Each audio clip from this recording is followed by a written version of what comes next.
น้องยูริเล่นแทมโบลีน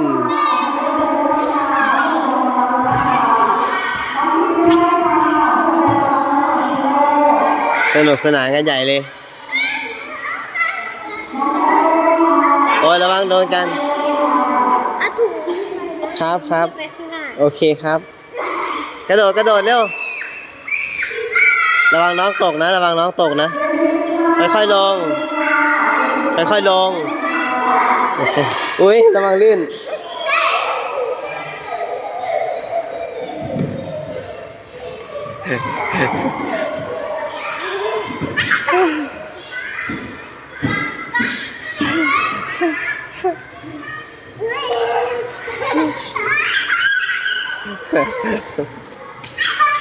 พี่ยูป้าหยอกน้องก็เป็น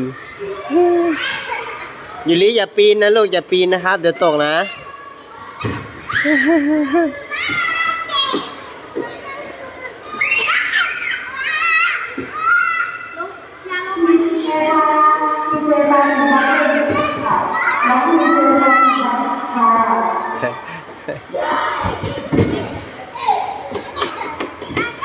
ออมทรัพย์บ๊ายบายออมทรัพย์บ๊ายบาย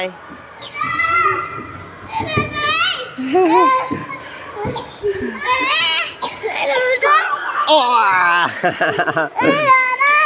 อัลโหลกระโดดใส่เลยโดยที่ไม่กลัวตกยูริอ่ะไม่รู้ว่าดีจะอุ้มรับหรือไม่รับจะกระโดดใส่เลยโอ้ครับผมกลัวพี่ฟ้าเหรอกลัวพี่ฟ้าเหรอครับ